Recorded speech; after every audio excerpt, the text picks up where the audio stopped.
바쁘신 중에도 오늘 세미나에 참석해 주신 모든 분들께 진심으로 감사를 드립니다.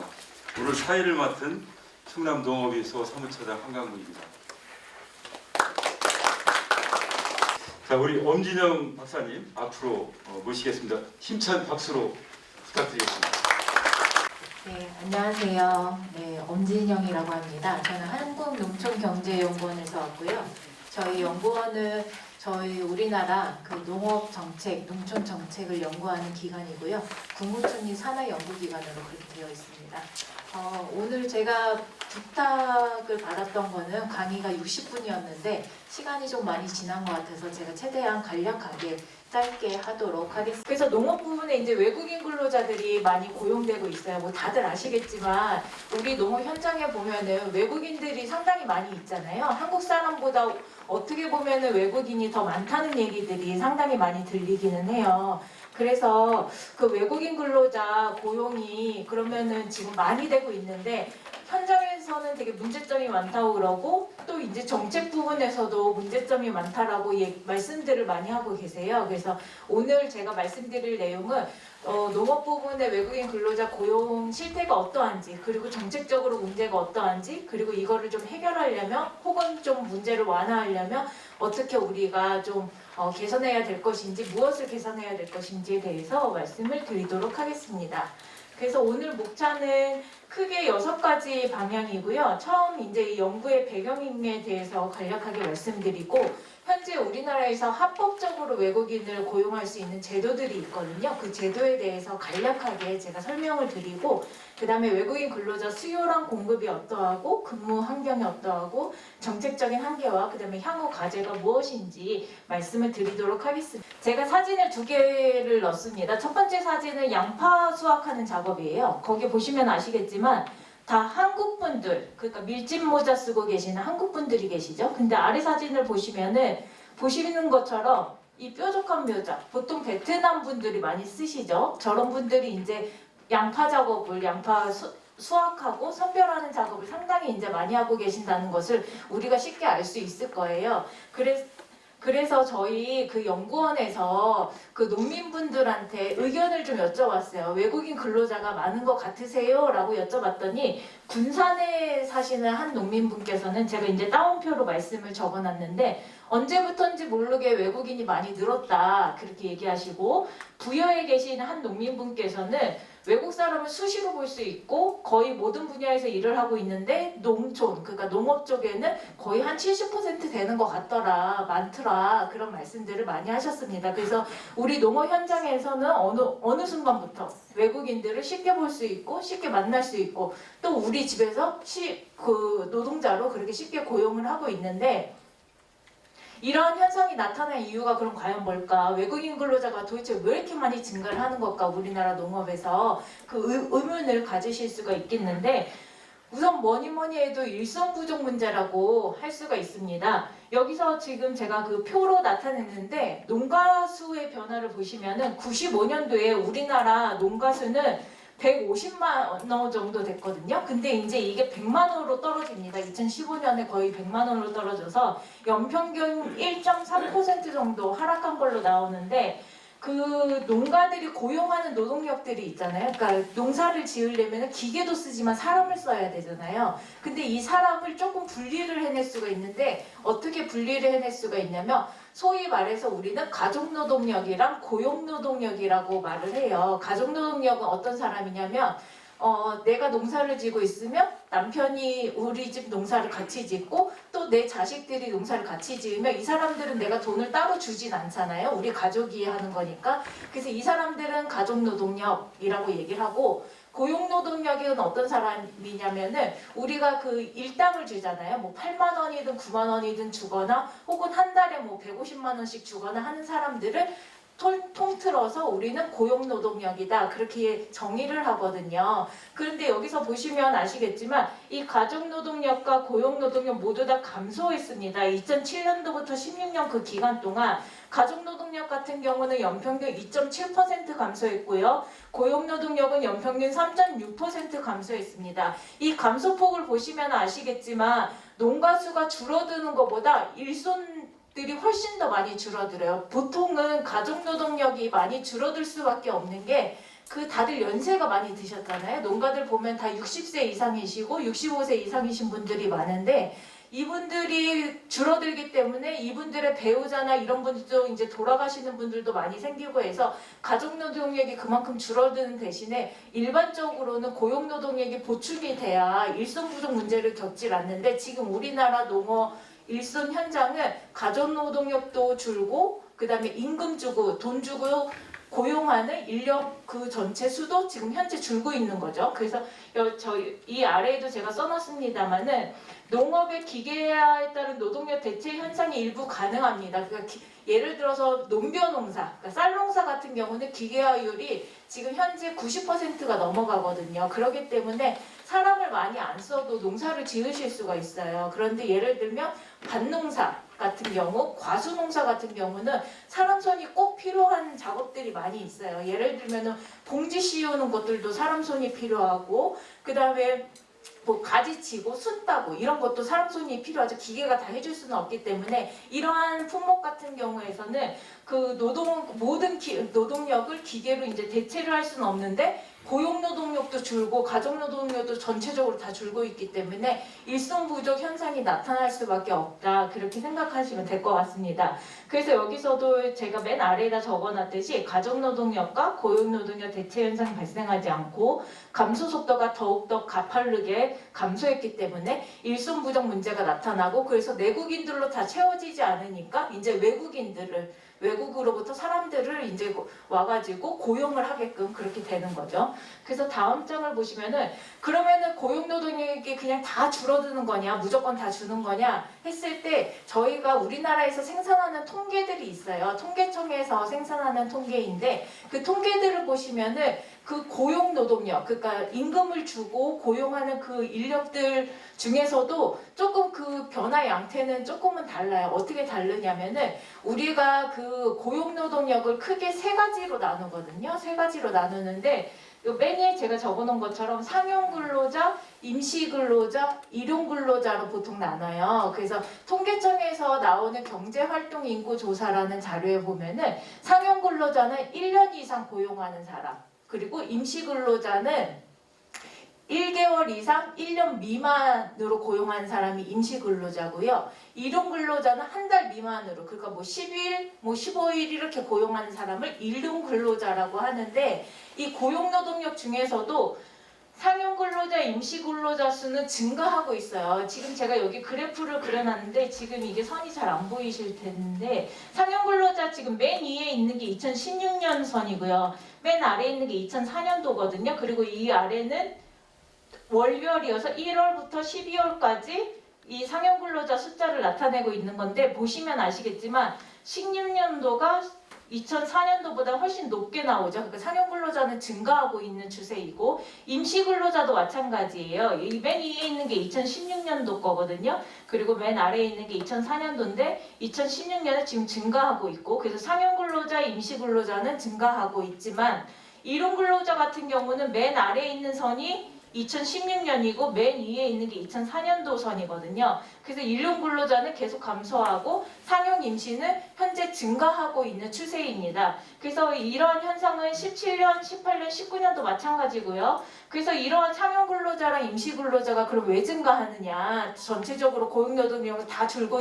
있는데 그 안에서도 상용 근로자, 임시 근로자가 그러면 왜 증가하고 있을까? 그 이유는 이제 시설원예가 많이 늘어났고요. 그다음에 축산 부문에서 상용 근로자 수요가 상당히 늘어났습니다. 그래서 이 두 부문에서 그 상용 근로자에 대한 수요 증가가 연결이 되어 있고 그다음에 이제 농가가 규모화되고 전문화되다 보니까 더 많은 고용 노동력을 오랫동안 그렇게 고용을 하는 경우가 나타나서 농가 규모와 연관된다라고 말씀을 드릴 수가 있겠습니다. 그래서 농업에서 상용 및 임시 근로자가 계속 수요가 증가하고 있는데 일손 부족 문제가 여전히 있기 때문에 외국인 근로자 수요는 지속적으로 발생하고 있고 그리고 외국인 근로자의 고용 고용이 점차적으로 늘어나고 있음을 볼 수가 있습니다. 하지만 일각에서는 이제 다양한 문제들이 제기가 되고 있어요. 뭐 언론 보도를 통해서 여러 가지 문제들을 접하셨을 텐데 그런 문제들도 제기되어 오고 있습니다.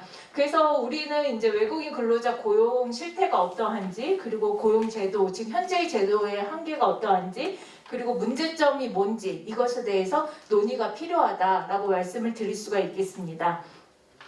그래서 우선은 그 외국인 근로자 고용 실태를 말씀드리기에 앞서서 우리나라에서 외국인을 합법적으로 고용할 수 있는 제도가 있어요. 크게 고용허가제라는 게 있고 계절 근로자제라는 게 있어요. 그 두 가지가 이게 합법적인 경로거든요. 그래서 이 고용허가제 같은 경우는 원래 예전을 기억하시는 분들은 기억이 나실지도 모르겠는데 산업연수생 제도라는 게 있었어요, 원래는. 근데 이 산업연수생 제도가 문제가 워낙 많다 보니까 정부에서 이래서는 안 되겠다 해가지고 2003년도에 외국인 노동자 고용 등에 관한 법률을 제정을 해서 고용허가제라는 정책을 만들었어요. 그래서 2003년도부터 이제 농업 부분에 합법적으로 외국인이 이제 고용이 될 수가 있었고요. 그 후 2007년도부터는 통해서 들어온 외국인 같은 경우는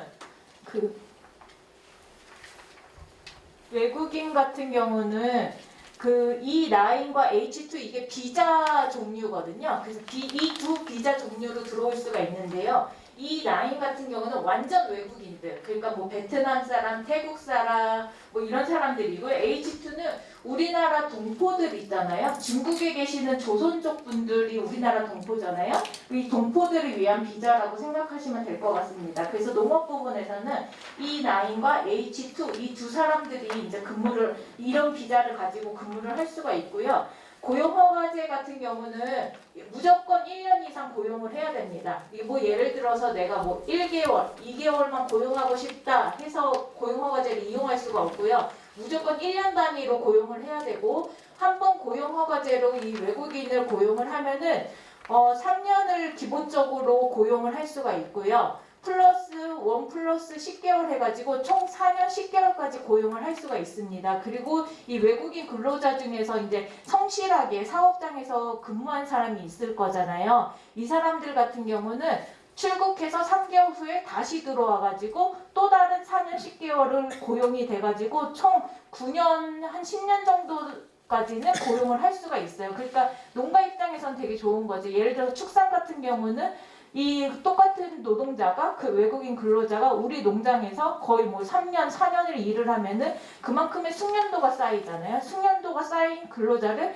계속 고용할 수 있기 때문에 농가 입장에서는 어쨌든 좋은 거다라고 생각이 드는데, 이제 문제는 뭐냐면은 이게 그 작물 제조업 같은 경우는 농번기철에만 바쁘잖아요. 1년 내내 사람을 쓸 필요가 없는 농작물들이 많잖아요. 그래서 그런 농작물 같은 경우는 이 제도랑은 조금은 이제 안 맞는 거죠. 고용허가제 같은 경우는 축산업에 상당히 잘 맞는 제도이고, 시설원에 이제 연중으로 돌아가잖아요. 비닐하우스 같은 하우스 작물들 같은 경우는 연중으로 돌아가기 때문에 고용허가제를 사용할 수 있고요. 그래서 참고로 그 고용허가제 허용 품목이 있어요. 이거는 그 고용센터 홈페이지 고용노동부 홈페이지 가시면 다 확인하실 수가 있는데, 시설원예, 그 다음에 축산, 작물재배업, 시설버섯, 농업 관련 서비스업에서 고용허가제를 사용할 수가 있습니다.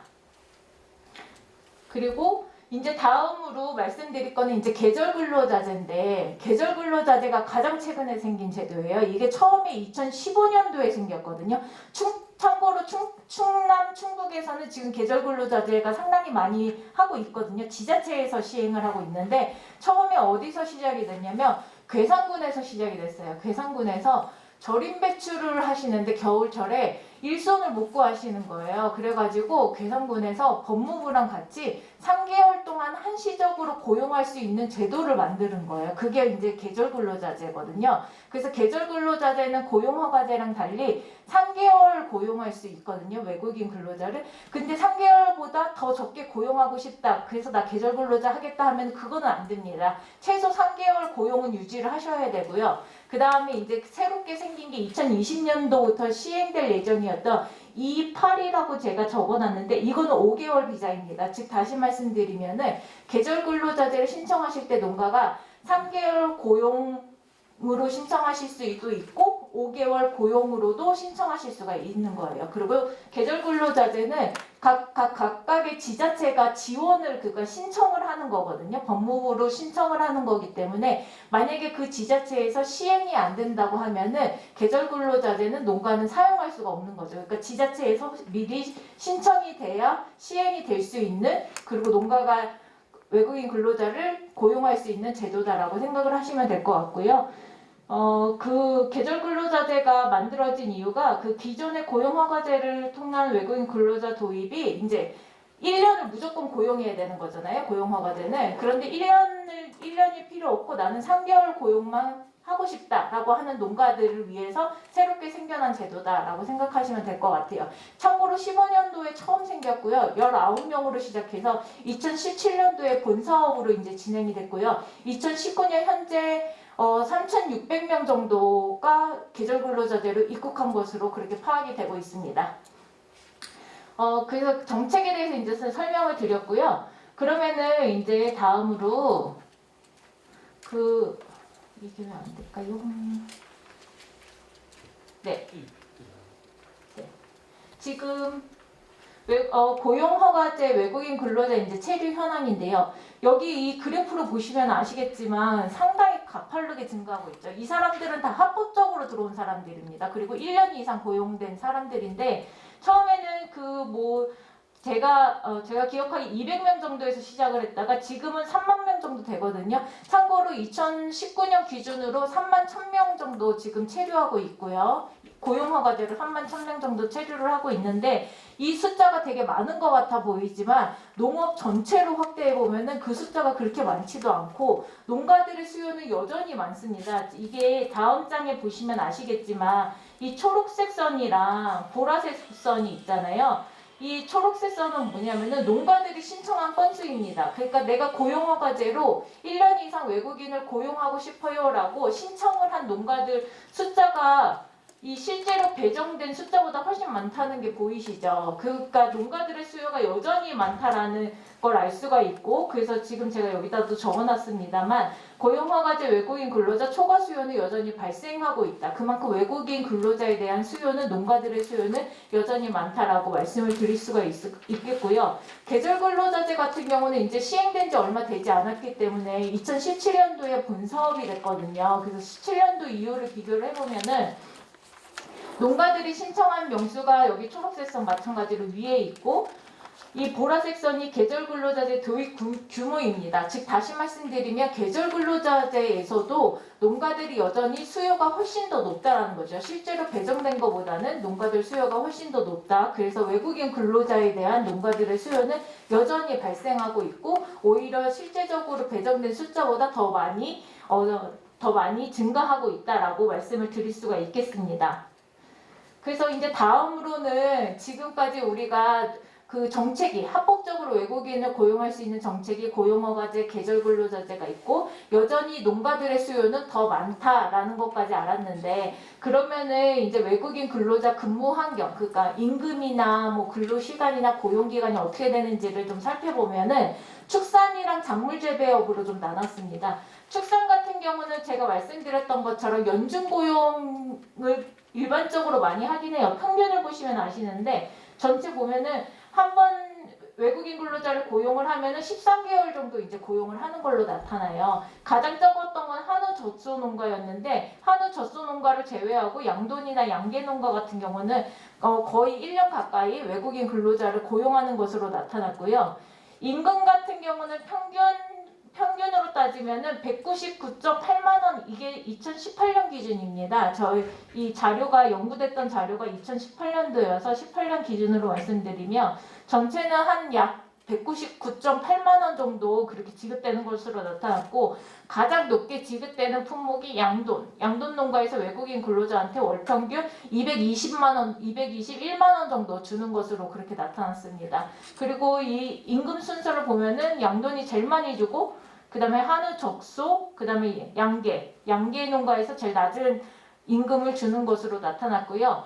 다음으로 작물 재배업을 보시면은 이 표에서 보시면 아시겠지만 이 1개월 미만 고용하고 있는 외국인들이 있어요. 이게 현재 제도상으로는 허용이 안 되거든요. 현재 제도상엔 제가 말씀드렸던 것처럼 3개월은 무조건 고용은 해야 되거든요. 3개월 고용하든지 1년 고용하든지 무조건 두 가지 중에 한 가지는 해야 되는데 현장에서는 이미 1개월 미만으로 고용하고 있는 외국인들이 이미 있다라는 소리고요. 이 1개월 미만 외국인 근로자들이 언제 많이 고용되냐면 봄철이랑 가을철. 일반적으로 봄철 같은 경우는 파종 정식기고 가을철은 수확철이잖아요. 그래서 이때 많이 고용되는 것으로 나타나고 평균 몇 명이 고용되냐 했을 때 농가당 평균 외국인 6.3명, 즉 7명 정도가 봄에 고용되고 가을에는 8명 정도 고용되는 것으로 나타나고요. 평균 고용일수는 8일에서 가을에도 7.9일이니까 8일 정도, 약 8일 정도 그렇게 고용하는 것으로 나타나고요.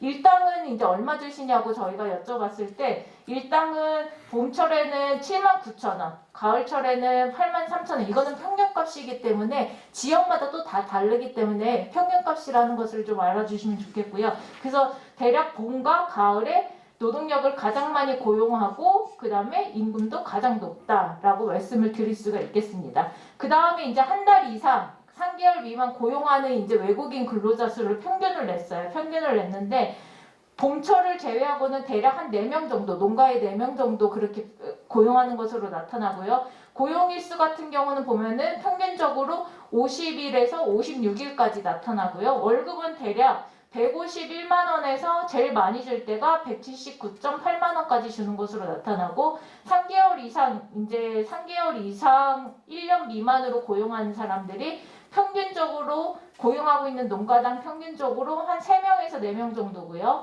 고용일수는 대략 90일, 그러니까 3개월 정도 고용하는 것으로 나타나고요. 월급은 이제 더 떨어집니다. 보시면 아시겠지만 156만 원 정도 선에서 156만 원에서 가장 높은 건 158만 원 정도 선에서 유지되는 것으로 나타나고요.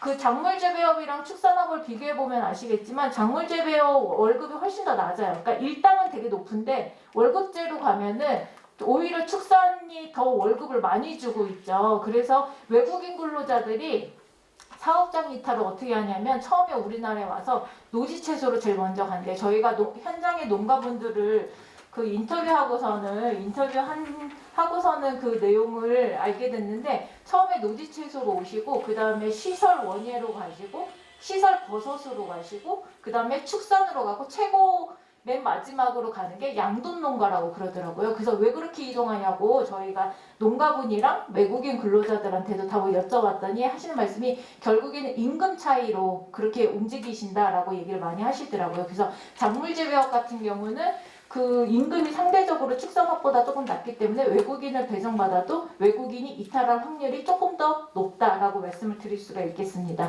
다음으로 이제 외국인 근로자 임금을 받고요. 그 다음에 이제 고용이 언제 많이 되고 몇 명 정도 고용되는지 봤는데 다음으로는 외국인 근로자들이 그러면 어디서 잠을 자고 어디서 무엇을 먹는지 그거에 대해서 말씀을 드리도록 하겠습니다.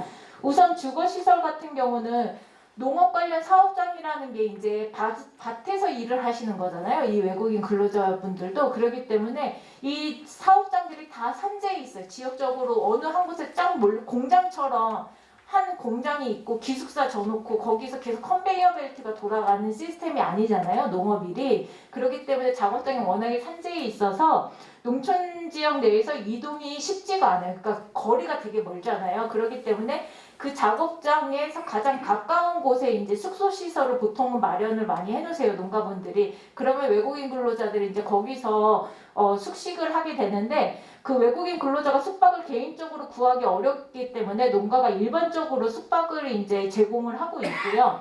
근데 이러한 경우에는 이제 농가 입장에서는 월급을 어쨌든 최저시급을 다 맞춰주는데 숙박까지 이제 제공을 해야 되니까 좀 부담스러운 거죠. 그래서 예전에는 그런 지침 같은 게 하나도 없어가지고 일부 농가에서는 과도하게 숙박 비용을 차감하는 거예요. 월급을 150만 원 주는데 숙박비로 50만 원을 차감해서 100만 원을 준다든지 이런 경우들이 발생을 하고 언론에도 많이 그게 집중 조명이 돼서 그 이후에 고용노동부에서 이제 내부 지침을 마련했어요. 그래서 농가가 숙박을 제공할 때는 한 8에서 20% 월 임금의 8에서 20%를 이제 그 차감하도록 공제할 수 있다라는 그 공제 합의서를 쓸 수 있게 했고요.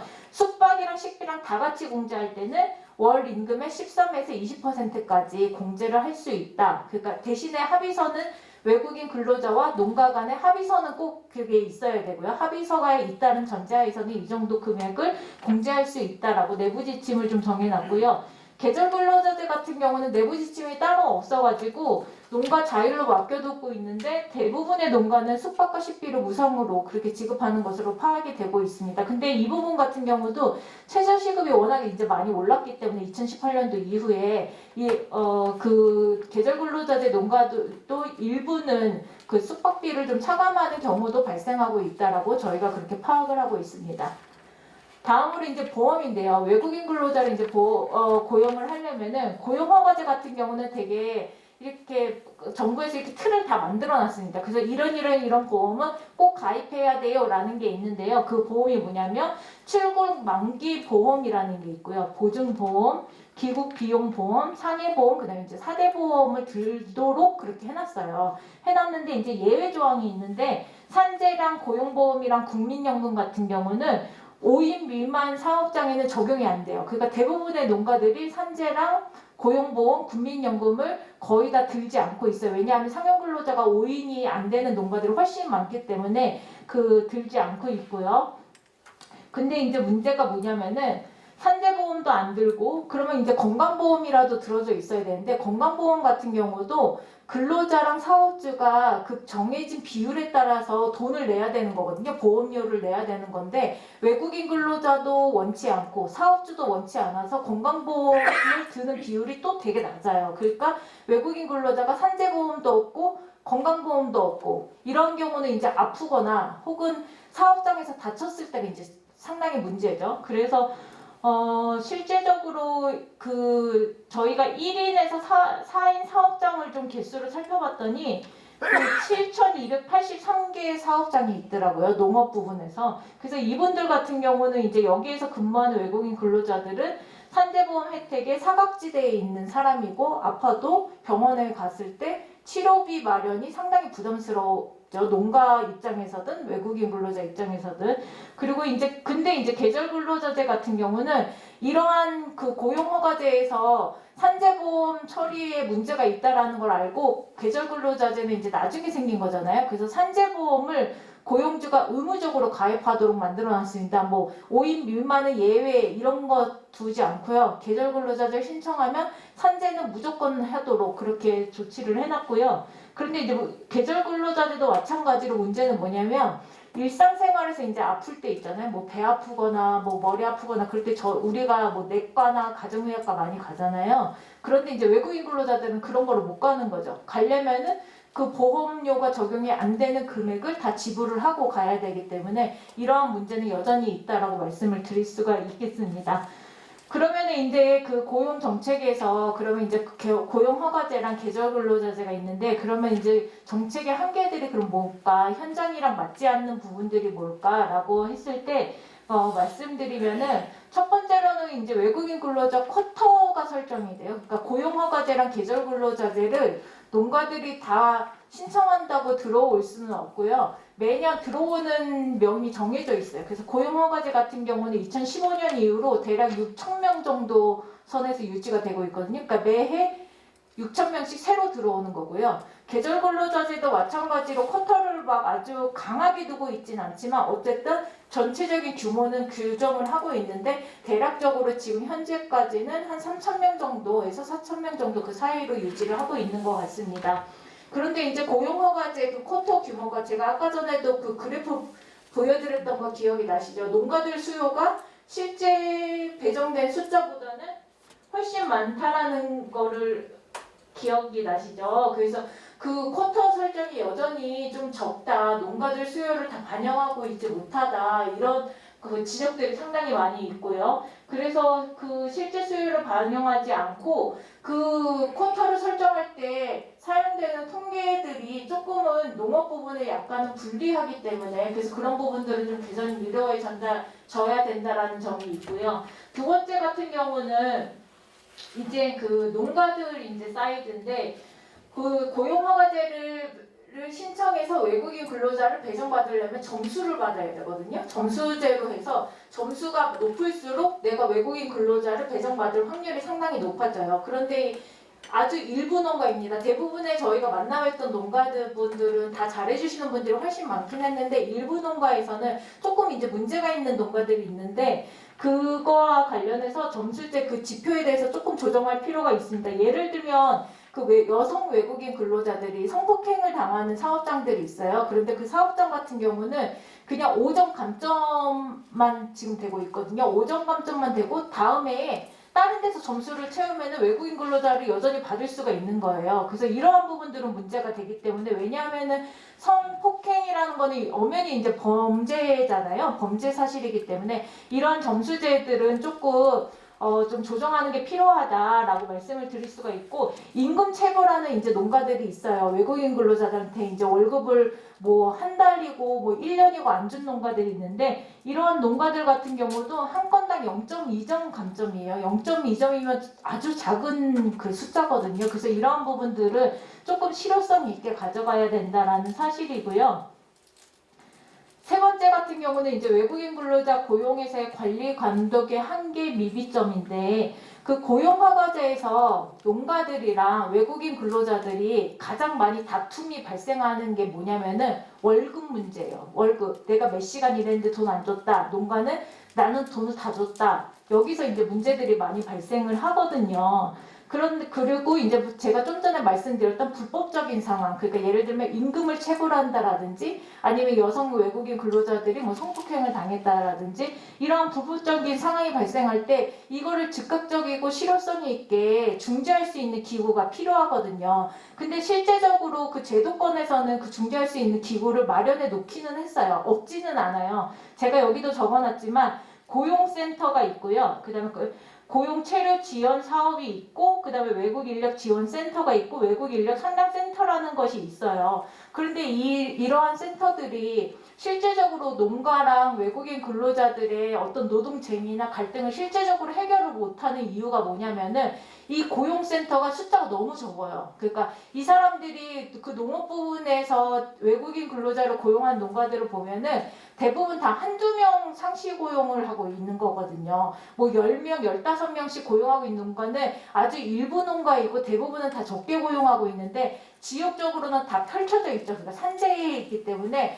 고용센터에서 그 사업장들을 다 돌아볼 수가 없는 거예요. 이 사람들이. 그래서 실제적으로 이 사업장에서 농가랑 외국인 근로자가 서로 뭔가 문제가 발생을 했다 하더라도 고용센터에서 와서 개입하기에는 시간도 너무 없고 고용센터 이 공무원이 담당해야 되는 외국인 근로자 수도 너무 많아져 버리는 거죠. 사업장이 너무 많아져 버리니까. 그래서 일반적으로 원래는 고용센터나 이런 데에다가 그 노동쟁의나 이런 것들을 신고하도록 되어 있는데 대부분 문제가 발생하면 농가들 같은 경우는 농협에 가서 많이 얘기하시고 외국인 근로자들은 그 자국민 네트워크가 있잖아요. 뭐 태국 사람이면 태국민들끼리 모이는 그런 그 모임 같은 거 그런 모임에서 이제 자신들의 불만을 얘기하다 보니까 서로 간에 이제 오해가 쌓인다거나 아니면 노동쟁의가 발생했을 때 이거를 해결해 줄 수가 없으니까 농가는 농가대로 힘들고 외국인 근로자는 외국인 근로자대로 이제 힘든 거죠. 서로가 힘든 상황이 돼서 그래서 이런 관리 감독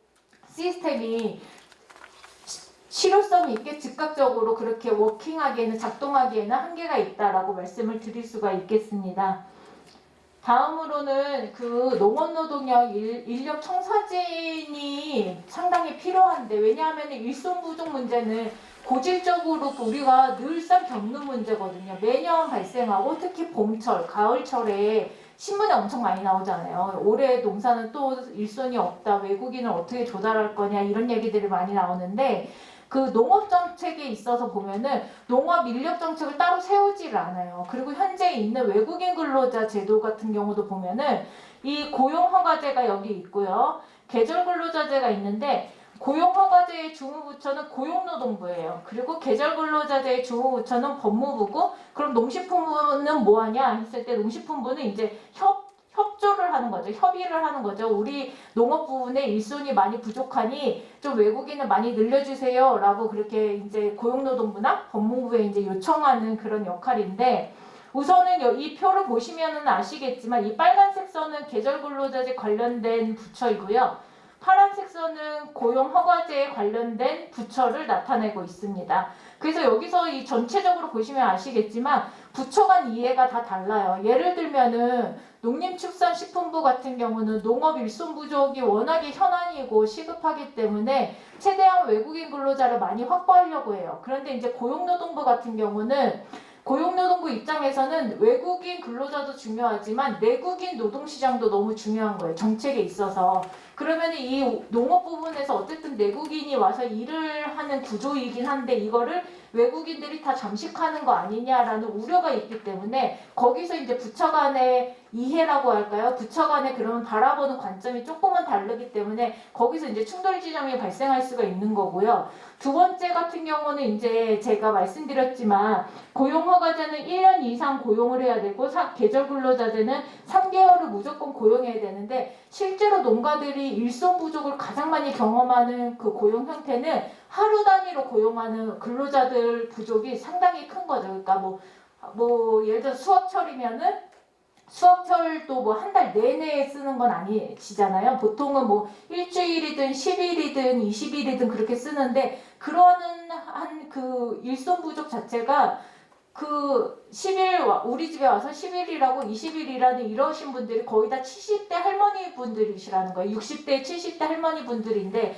이분들이 이제 점점 나이 들어서 이제 돌아가시면은 그 인력을 메꿀 사람이 없는데 이 부분에서 외국인 근로자를 좀 허용을 해줘야 되는데 지금 정부는 이동 근로자에 대한 대책이 전혀 없다라는 거죠. 이동 근로자에 대한 외국인 근로자 유입에 대한 정책이 없기 때문에 이러한 부분들이 지금 한계점으로 많이 얘기가 되고 있고요. 그 다음에 이제 고용허가제랑 계절 근로자제가 서로 이제 개별적으로 각각으로 놀고 있거든요. 그래서 이거를 좀 통합해서 운영을 해야 되는 게 아닌가라는 일각의 그러한 논의들이 조금 있습니다. 다음으로 이제 말씀드리면은 농가랑 외국인 근로자 대상 교육이 상당히 좀 부실해요. 그러니까 부족해요. 농가 입장에서는 어쨌든 외국인 근로자를 고용하면 노동법도 알아야 되고 그 다음에 근로 기준이 어떻다는 것도 알아야 되고 일종의 노무 관리를 해야 된다라는 말이죠. 이 외국인 근로자에 대해서. 그리고 이 외국인 근로자도 마찬가지로 우리나라 노동법이 어떻고 그리고 내가 이만큼 약속한 시간에 노동을 제공을 해야 된다라는 그러한 것들이 서로 상호 간의 교육이 돼야 되는데 농가 같은 경우는 그 고용허가제를 통해서 외국인 근로자를 인수인계 받는 농가는 그 교육장에서 1시간 동안 교육을 받아요. 근데 그 1시간 동안 교육받는 내용이 뭐냐면은 고용허가제 지금 제가 설명드린 것처럼 고용허가제 정책에 대한 설명, 그 다음에 노동관계법, 외국인 근로자 고용의 유의사항 이거를 전체를 다 1시간 동안 설명을 하니까 이거를 정말 다 설명을 드릴 수가 없잖아요. 시간이 너무 짧다 보니까. 그래서 간략하게만 말씀드리다 보니까 농가분들이 조금 이해하시기 조금 어려운 측면이 조금은 있고요. 그 다음에 이제 외국인 근로자도 마찬가지로 16시간밖에 교육을 안 받아요. 16시간으로 그 교육받는데 그것도 영농교육도 아니고 그냥 언어교육이랑 근로조건이랑 안전안내 교육에만 그치고 있어서 이러한 부분들은 조금 개선될 필요가 있다라고 생각이 들고요. 예를 들면 그 일본 같은 경우는 2달 동안 교육을 시키거든요. 외국인 근로자로 상용 근로자로 입국을 시키면은 2달 정도 농협이나 아니면 농가에서 그렇게 교육을 시행을 하고 있는데 그러한 점들도 우리가 조금은 고려해야 되는 게 아닌가라는 생각이 들고요. 그 다음에 이제 6번째 같은 경우는 이 부분이 아마 그 신문기사에서 제일 많이 나올 거예요. 농가 사장님이 10시간 일 시키고 뭐 12시간 일 시키고 돈을 안 줘요. 이런 내용들이 상당히 이제 신문에 많이 나와 있을 텐데 이러한 부분들이 이제 뭐가 연결이 되냐면 근로기준법 63조라는 게 있어요. 근로기준법 63조의 내용은 뭐냐면은 농업 부분, 어업 부분, 그 다음에 임업 부분에서 우리가 보통 그 회사에 다니면은 하루에 8시간씩 일하잖아요. 그리고 주 5일 일하고 40시간 이제 일하게 되어 있고 한 주에 최대 52시간 일을 못하게 되어 있잖아요. 지금 현재 근로기준법이라는 게. 그런데 근로기준법 63조는 내용이 뭐냐면은 농업 부분에는 이러한 사항을 다 예외한다라는 조항이 있어요. 그래서 하루에 10시간을 일하건 12시간을 일하건 그게 불법은 아니에요. 다른 업종에서는 저 같은 회사원은 하루에 12시간씩 계속 일하면 그게 노동법상 문제가 되는데 농업 부분은 그게 이제 문제가 안 되거든요. 이거는 외국인 근로자한테만 적용되는 건 아니고 내국인 근로자, 외국인 근로자 모두에게 적용이 돼요. 그래서 하루에 10시간, 12시간 일하는 건 상관이 없는데 문제는 뭐냐면은 이게 외국인 근로자랑 농가랑 서로 합의된 거면 괜찮아요. 합의되고 하루에 10시간씩 일하고 거기에 합당한 임금을 주면 괜찮은데 어느 한쪽의 일방적인 강요로 이루어지는 경우는 상당히 이제 문제가 되는 거죠. 이거는 과도하게 노동을 요구하는 거고, 그러니까 예를 들어서 외국인 근로자가 돈을 좀 안 벌어도 나는 일을 안 하고 싶어요 라고 얘기를 했음에도 불구하고 10시간씩 일을 하도록 만든다거나 12시간씩 일을 하도록 만든다고 하는 거는 거기서 이제 문제가 많이 발생을 하고요. 그 다음에 이제 외국인 근로자가 일을 했어요. 10시간이고 12시간이고 일을 했는데 추가 근무 수당을 이제 안 주시는 거죠. 농가분들이. 그래서 이러한 부분에서 얘기들이 이제 신문기사상으로 이제 많이 나오는 부분이 이거와 관련이 되는데 독일 같은 경우는 독일도 우리나라랑 그 농업이란 게 워낙 비슷하니까 어느 나라를 가든지요. 독일 같은 경우는 이걸 어떻게 해놨냐면은 독일도 그 농업 부분에서 10시간씩 일하고 12시간씩 일하는 거를 열어놨어요. 왜냐하면은 농가분들이 노동을 뭐 착취하려고 혹은 뭐 노동을 많이 시키려고 이러한 제도를 만든 게 아니라 농작물이라는 게 그때 안 따주면 이게 다 상해버리잖아요. 그러면 이게 농가 소득이랑 직접적으로 연관이 되기 때문에 수확철이나 혹은 봄철에 정식 파종기에는 어쩔 수가 없어요. 그거 수확철에는 뭐 아침 6시에 5시에 나와서 뭐 6시까지 일하고 10시간 12시간씩 일할 수밖에 없는 구조인데 독일 같은 경우는 이걸 어떻게 해놨냐면 외국인 근로자들 같은 경우 연달아서 10시간씩 일하지 못하도록 만들어놨어요. 왜냐하면 그러니까 근로자들의 건강상에 이제 문제가 있을 수가 있기 때문에 예를 들어서 뭐 주 5일 동안 연달아서 10시간씩 50시간 뭐 70시간 일을 하지 못하도록 그렇게 그런 조항들이 조금은 이제 배려해주는 그런 조항들이 좀 있는데 우리나라는 이제 그게 없으니까 좀 근로자들이 좀 쉬고 싶을 때 쉬지를 못하는 경우가 있어서 이런 부분들이 지금 많이 지적이 되고 있다라고 말씀을 드릴 수가 있겠습니다. 그리고 7번째는 이제 근로 환경인데 숙박비 같은 경우가 이제 공제 동의서를 꼭 적어야 된다고 제가 말씀드렸잖아요. 농가랑 외국인 근로자가 숙박 공제 동의에 합의합니다라고 되어 있는데 그 공제 동의서에 숙박에 대한 정보가 전혀 없어요. 그냥 공제 합의합니다 이렇게만 되어 있어서 농가 입장에서 그리고 외국인 근로자 입장에서 서로 불평등, 그러니까 불완전한 정보를 가지고서 사인을 해야 되기 때문에 이 부분은 좀 문제가 있다라고 지적이 많이 되고요. 그 다음에는 건강과 이제 안전의 문제인데요. 그 보험 문제는 제가 말씀드렸으니까 이 부분은 생략을 하도록 하고 그 주거 환경이나 근무 지역 관계되어서 나타나는 이제 심각한 안전 문제는 이제 여성들이 아무래도 취약하다 보니까 그러한 부분들이 조금 많이 발생을 한다라고 되어 있고 그 국가인권위원회에서 2016년도에 조사를 한 적이 있어요. 조사를 한 적이 있는데 외국인 근로자 대상으로 조사를 했는데 그 조사 명수를 제가 정확히는 기억이 안 나는데 200명인지 뭐 그 200명인지 300명이 대상으로 했는데 그 중에서 한 15.4% 정도 여성분들이 그 잠금 장치가 없대요. 그 숙박 시설에 잠금 장치도 전혀 없이 그냥 뭐 아무나 쉽게 들어올 수 있는 그런 숙박에서 거주하고 있다라는 게 보고됐을 정도거든요. 그래서 이러한 최소한의 근데 우리도 집에서 살려면은 잠금 장치는 최소한 다 있어야 되는 거잖아요. 그리고 사람이 살아가려면은 미니멈한 그 수준이라는 게 있는데 이러한 수준을 갖추지 못한 숙박들이 그 16년도 보고서에는 상당히 그 보고가 돼서 이러한 문제들은 어쨌든 근로자들의 안전과도 직결되는 문제다라고 말씀을 드릴 수가 있겠습니다.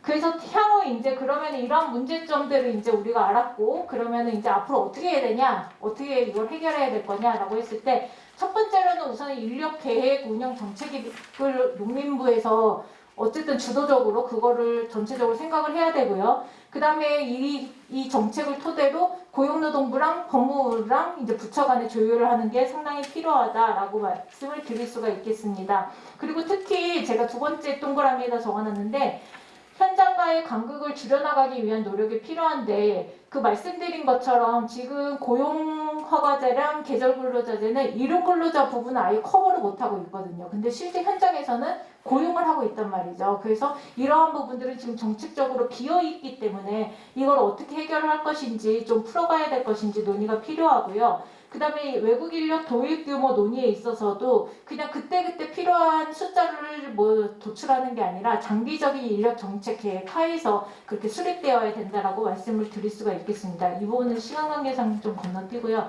두 번째로는 이제 통계 현황 파악인데 통계가 너무 없습니다. 그 외국인 근로자 전체적으로 지금 몇 명 고용하고 있냐 농가에서 이 숫자가 알 수 있는 게 유일한 게 농업총조사 자료거든요. 농업총조사 자료라고 통계청 홈페이지에 들어가시면 있는데 거기에 보면 이제 각 품목별로 내국인 몇 명, 외국인 몇 명 고용하고 있다라는 게 나오는데 문제는 뭐냐면은 농업총조사가 5년 단위 통계예요. 근데 외국인 근로자 이 고용은 매해 급격하게 바뀌고 있거든요. 그래서 매해 그 변화를 볼 수가 없기 때문에 여전히 그 한계는 존재한다라고 말씀을 드릴 수가 있겠습니다. 그래서 그 농업노동력에 대해서 정확한 실태 파악을 위해서는 우선은 그 있는 자료들을 어쨌든 다 모아서 그 농업 인력이 전체적으로 우리 농업에 얼만큼 쓰이고 있고 내국인 비중은 얼마고 외국인 비중은 얼마고 그래서 향후 어느 부분에서 어느 품목에서 이만큼의 인력이 필요하다라는 그런 통계 책자 같은 거 혹은 아니면 뭐 통계를 볼 수 있는 그런 것들을 마련하는 게 좀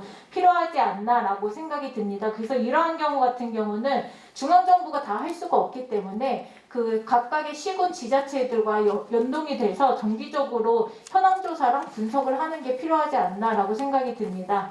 그리고 세 번째로는 이제 실효성 있는 관리, 감독, 중재 기능을 설정하는 게 필요하다라고 생각을 합니다. 말씀드렸던 것처럼 고용센터가 그 제도상으로는 어쨌든 그 기능을 하게끔 만들어져 있고 계절 근로자재는 이제 지자체가 관리 감독을 하거든요. 그래서 어쨌든 제도상으로는 관리 감독 주체가 정해져 있긴 하지만 이게 현장에선 실효성 있게 즉각적으로 반응을 하지 못하고 있고 어떤 문제가 발생했을 때 중재를 직접적으로 해줄 수가 없기 때문에 좀 새로운 대안을 우리가 고민해야 되는 지점이 아닌가라고 해서 여기다 적어놨고요. 그 다음 거는 그냥 참고하시면 되겠습니다. 이상입니다. 감사합니다. 외국인 근로자들이 네. 그 수시로 계약을 하고도 자리를 옮기면서 농가들이 피해를 많이 보고 있다라고 얘기를 많이 듣거든요. 그런 거에 예방책이나 그런 거에 법적인 제도적인 부분이 있습니까?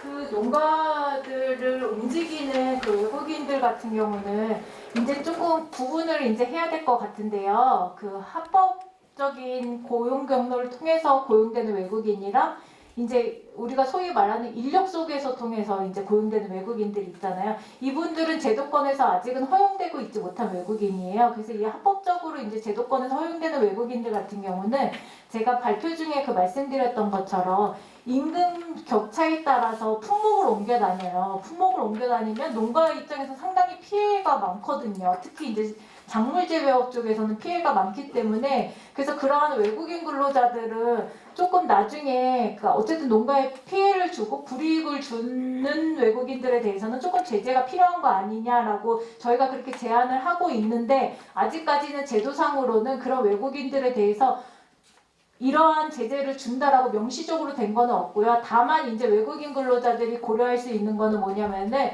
그 성실 근로자 재입국 제도라는 게 있어요. 제가 그 강의 중에 말씀드렸던 고용허가제 통해서 4년 10개월까지 성실 근로자가 되면은 1년 10개월을 더 근무할 수 있고 원래는 3년까지거든요. 근데 1년 10개월을 더 우리나라에서 있을 수가 있고 또 출국해서 3개월 이내에 우리나라로 다시 돌아와서 그 농가에서 또 다른 4년 10개월을 고용할 수 있거든요. 근데 이 성실 근로자라는 거는 농가가 사인을 해줘야 되는 거거든요. 그래서 아직은 그 정도 수준에만 있고 그 선생님께서 말씀하시는 어떤 제재나 이런 측면은 전혀 없고요. 제도권에서는. 그리고 이제 사설 인력 소개서를 통해서 고용되는 외국인 근로자 같은 경우는 이 사람들이 옮겨 다니는 거는 솔직히 어떻게 할 수가 없어요. 이분들 자체는 어쨌든 비제도권을 통해서 들어온 사람들이고 어떻게 보면 정책적으로나 법률적으로나 보호를 받지 못하는 경우거든요. 그래서 이런 부분들은 조금 문제고, 그래서 지금 현재 정부에서 그 고용노동부랑 법무부랑 그다음에 농림부에서 이런 문제점들을 인식을 하고 있어서 지금 그 논의는 되고 있어요. 그러니까 이륜 근로자들 지금 말씀하신 것처럼 농가들 옮겨 다니는 거를 조금 좀 줄이고, 그리고 이륜 근로자도 어쨌든 고용할 수 있게끔 방안이 있나? 라는 그런 연구는 지금 수행 중에 있습니다. 아직은 정책으로까지는 나오지는 않았고요. 전체적으로 짧은 시간에 하여튼 좋은 그런 소개를 해주셔가지고 전반적으로 상당히 그 이해를 하는데 굉장히 도움이 됐거든요. 왜냐하면 대개 우리 어느 분야든지 지금 외국인 근로자는 다 문제가 있잖아요. 농업뿐만 아니라 중소기업 문제, 그다음에 농업 중에도 뭐 가게 분야마다 문제가 다른데 그런 얘기를 통상 하면서 이제 염려들을 했는데 어떻게 할 것인지 이제 그 문제에 대해서 많이들 이제 고민을 하고 있는 그런 상황인데 하여튼 좋은 말씀 해주셔가지고 이해하는 데 많이 도움이 되다는 말씀드리고, 그리고 지금 여기 이제 발표하신 내용 보면 문제점만 많이 지금 있어요. 전혀 보면 우리나라 전체적으로 특히 뭐 농업수산뿐만 아니라 이 외국인 근로자를 적절하게 받아들이고 활용하고 거기에 대해서 어떻게 할 것인지에 대해서 확실하게 어떤 정책적으로 이게 확립이 안 돼 있다는 그런 감을 상당히 느끼고 있거든요. 사실이 또 이제 그렇고, 그래서 이제 해야 될 일이 상당히 많지 않나 싶은데, 일단은 지금 이제 이 문제가 우리나라가 너무 좀 법적으로 어떻게 보면 너무 방만하게 이걸 풀어놓고 있지 않나 그런 생각이 들어가요. 그래서 앞으로 만약에 이 점점 문제가 더 이렇게 커지면, 사람 수가 더 많아지면 그때 가서는 법 제도를 가지고 다루기가 더 어려운 그런 단계가 되지 않나 그런 이제 염려가 됩니다. 그래서 조금 이제 뭐 불편하더라도 현장에서는 꼭 필요한 그런 부분이 있는데 지금 이제 쿼타가 적어서 많이 못 쓰고 있다 하는 그런 문제가 이제 있긴 있지만도, 그래서 좀 먼 장면을 볼 때는 좀 더 이 규정이나 모든 걸 좀 엄격하게 적용을 해서 좀 불편하더라도 차차차차 이거 확립해 나가는 그런 방향이 어떤가 싶습니다. 예를 들자면 지금 우리가 이제 받을 수 있는 그런 외국인 근로자가 뭐 몇 개 국가가 한정이 돼가 있죠. 다 받는 게 아니고. 그렇게 했을 때 그 서는 사람이 이거 지금 이제 고용주하고 피고용주하고 그런 관계가 되기 때문에 고용주가 그 외국 근로자를 선택할 수 있는 그런 부분이 좀 있었으면 좋을 것 같아요. 예를 들자면 뭐 그 사람의 그 능력이라든가 그 전문성이라든가 이것이 모르니까 이거 뭐 베트남이나 필리핀이나 어디서 붙으면 그 사람이 어떤 쪽에 어떻게 그 전문화되어 있고 어느 정도 그 뭐 자기 기술을 갖고 있는지 이거를 고용하는 쪽에서 알 수 있도록 이제 그렇게 하고, 일단 이제 그렇게 말하자면 선택을 우리가 할 수 있게 그런 쪽으로 일단 가는 것이 안 좋겠느냐. 그래서 이 계절 고용 제도보다도 뭐 상당히 그 상시 장기간 고용 1년제 이상 하는 이제 그런 제도를 좀 더 많이 도입을 해서 그 사람 우리 국내에 와서도 자기 분야에 대해서 상당히 전문성을 갖고 일을 할 수 있게 그런 이제 중간에 교육 제도가 이제 또 있어야 될 것 같고, 그래서 특히 이제 우리 축산 분야에는 이 외국인 근로자가 좀 심각합니다. 왜 심각하냐면 지금 이제 뭐 전염병이 발병이 되면 뭐 구제액이나 뭐 애나 이거 발병이 되면 제일 먼저 이제 이야기하는 게 그 외국인 근로자가 좀 물망에 올라요. 이 사람들이 어디 가서 어떻게 왔다 갔다 농장 간에 이제 그 관계가 어떤지를 파악하기 어려우니까, 그러면 이제 전문성도 이제 문제가 되고 그런 점에 있어서 상당히 좀 심각한 문제인데 앞으로 좀 많이 좀 연구하셔가지고 좋은 대안이 나왔으면 좋겠다 생각이 듭니다.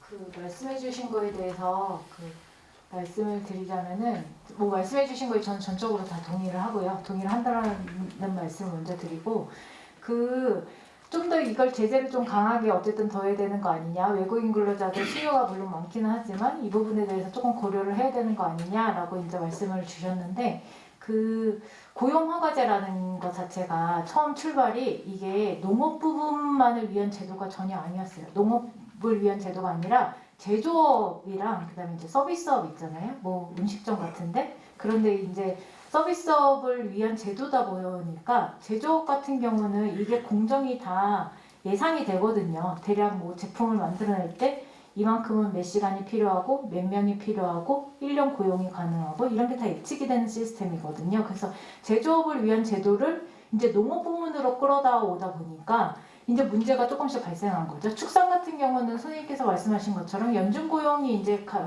되고 그다음에 상시적으로 인력이 필요하기 때문에 아주 큰 문제는 없습니다. 그런데 이제 작물 재배업이 상당히 문제거든요. 작물 재배업은 아무리 뭐 시설 하우스를 한다고 할지라도 이제 농한기철 11월부터 1월까지는 좀 이렇게 농사일이 많이 줄어들기도 하거든요. 그런데 지금 현재 고용허가제 하에서는 무조건 월급을 다 주게 되어 있어요. 최저시급으로 해가지고 정해진 그리고 고용계약서, 표준근로계약서에 정해진 시간만큼 거기 적힌 시간만큼 일을 안 해도 돈을 줘야 되거든요. 그래서 농가들이 이제 이런 게 조금 어렵다, 부당하다. 왜냐하면 소득이 전혀 없는데 월급은 나가야 되고 그래서 작물재배업 쪽에서 이제 고용허가제를 적용하는 데 조금 문제가 많아서 이 제도가 현장의 고용 시스템이랑 너무 맞지 않는 게 아니냐. 그래서 제도를 이걸 조금 개편을 해야 되는 거 아니냐라는 연구로 올해 제가 지금 연구를 하고 있고 참고로 이제 제가 좀 전에 말씀드렸던 고노부랑 법무부랑 농림부랑 같이 연구 용역을 발주를 해서 그